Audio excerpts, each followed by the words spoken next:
আমি সকালে আটা রুটি বিক্রি করি। আজ আমাদের ছুটিও ভাই, আজ আমাদের ছুটি। বাই বাই আটার রুটি। আসলে এখানে আটা দিয়ে তৈরি করা হয় রুটি, সেটা হচ্ছে গনি মার্কেট। যে মার্কেটে প্রতিদিন আমি সকালবেলা স্বামী বাইরে ফোন দিচ্ছি, আগে নক দিচ্ছিলাম। হয় মিলন মেলা। আমার নানিকে বাড়ি। কেউ আসে কিনতে, কেউ আবার বেচতে, আর সেখানে রুটি বানায় উনি করেন বিক্রি। আসলে আটার রুটি অনেকেরই পছন্দ, আবার অনেকেরই অত্যন্ত দরকারি, কারণ যারা ভাত খেতে পছন্দ করে না তাদের আটার রুটিটা অত্যন্ত তাৎপর্যপূর্ণ। আর এখানে রয়েছে খেজুরের রস। সকাল সকাল যেহেতু শীতকাল, এই শীতকালে খেজুরের রস, দুধ এবং নিত্য প্রয়োজনীয় সব কিছুই পাওয়া যায়। রবিউল ইসলাম ভাই, আপনারা কি বিক্রি করেন? আমি সকালে আটা রুটি বিক্রি করি। তাহলে বিকালে কি কোনো আইটেম আছে কিনা? বিকেলে বেলপুরি, ফুচকা, আর কি? পেঁয়াজি, আলু চপ, ঝালমুড়ি, এগুলো বিক্রি করি। এটা কোন জায়গায়? এটা স্থানটা কোন জায়গায়? এটা হলো সনমানিয়া গনি মার্কেট।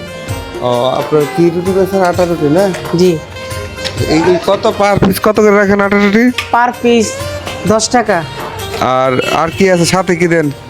সাথে বাজি আছে, ডিম আছে, গুড় আছে। আটা রুটি এখানে তৈরি করে রাখছেন না? জি। কোন কোন দিন সবচেয়ে বেশি বেচা কিনে হয়? শুক্রবার, শনিবার সবচেয়ে বেশি বিক্রি হয়। আচ্ছা, তো সোমবার। আর এই বাজারটা কি প্রতিদিনই জমে নাকি এরকম লোক? প্রতিদিনের সকালের বাজার। সূর্যোদয়ের সাথে সাথেই এই স্থানটিতে দেখেন কত লোকের দূর দূরান্ত থেকে আসে, বিশেষ করে মাছ কেনার জন্য। দেশি মাছ, ঠিক না? দেশি মাছ কেনার জন্য এখানে আসে।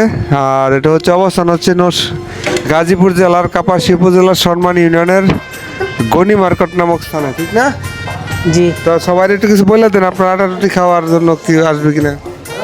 ভাই সবাই সকালে আসবেন, আমার দোকানে আটা রুটি বিক্রি করা হয়, আইসা খাওয়া দাওয়া করবেন। সকালে আসবেন, খাবেন আটার রুটি, আর যদি থাকে সময় তাহলে বিকালবেলা আসবেন, খাবেন ঝালমুড়ি, ফুচকা, বেলপুরি, ঠিক না? জি। যার বর্তমানে এই রুটির বেলপুরি, ফুচকা, ঝালমুড়ি, আলু চপ, বেগুনি, এগুলো বিক্রি করা হয়। আচ্ছা, সবার দাওয়াত রইল, উনি দাওয়াত দিল। আপনারা আসবেন, এসে একবার হলেও রুটির দোকানের স্বাদ, রুটির স্বাদ টেস্ট করে দেখবেন। শামীম ব্যাপারী গনি মার্কেটের এই সকালবেলার বাজার থেকে সবার কাছে এখানে দাওয়াত রইল আসার জন্য। গনি মার্কেটে যদি কারো কেনাকাটা থাকে, এখানে রয়েছে শীতকালীন সিজনাল সবজি এবং বিভিন্ন ধরনের মাছ সকালবেলায় পাওয়া যায়। এবং বর্তমানে এই সনমানী ইউনিয়নে সকালবেলার অন্যতম বাজার হচ্ছে গনি মার্কেট। গনি মার্কেট থেকে শামীম ব্যাপারী। যদি ভালো লেগে থাকে অবশ্যই লাইক, কমেন্ট, শেয়ার আশা করি।